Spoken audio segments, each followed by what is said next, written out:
So the station's high enough that during daytime you can see, 1,000 miles to each side. You can, as you're flying from like a normal like pass over the United States, say I come over like Seattle, Vancouver area, I'm going to transit all the way to the Gulf in like 5 minutes. And you can just sit there and take it all. And you're so high up that the speed kind of loses its sensation and it just kind of glides by. Right. Inside the station, there's so many ventilation fans running to keep the air stirred that it's like every one of the sci-fi movies you've ever seen where the ship goes by and it's got this low rumble. Right. It's just making that as you're kind of coasting over the Earth.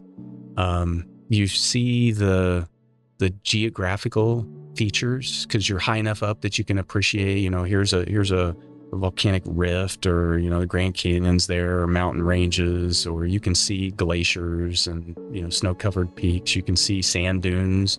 The air is, you're looking straight down, so the real thick part of the air is only a few miles thick. It's not like you're in an airplane looking through 100 miles of atmosphere to the mountains and it's all fuzzy. It's like crystal clear. Wow.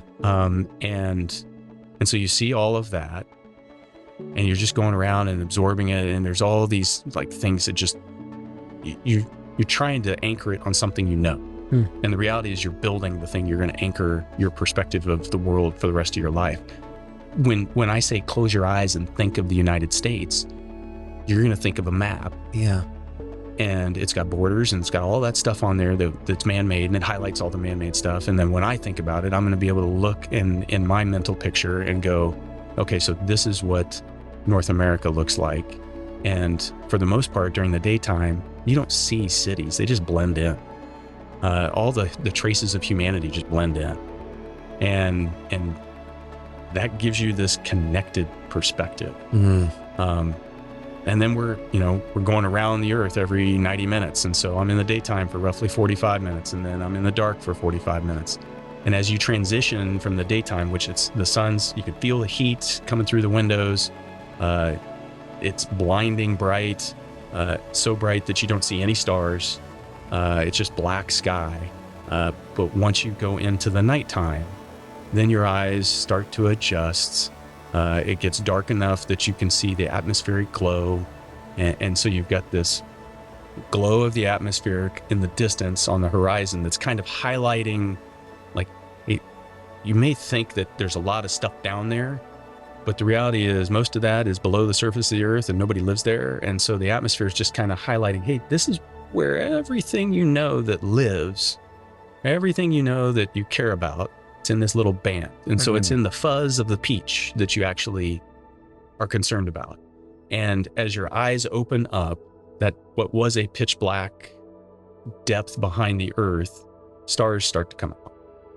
And you got enough time that, you spend 20 minutes and you let your eyes fully adapt. It's just slowly revealing more and more and more to the point where it challenges my childhood memories of that Milky Way. Yeah. It's even more. And so it's the universe just, gut punched you with how small you are.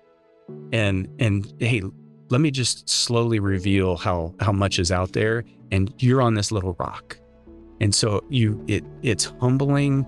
It makes you feel this deep appreciation for the Earth and just how special it is for us. Everything we know and live and love is down on the Earth. And then you compare it with that daytime view, everything is so connected. And so you feel like you're on this little island with everybody. And it's exactly opposite to how I grew up in Kansas, where I felt like I was on an island in the middle of the world. And so that's the, they call it the overview effect. The overview effect.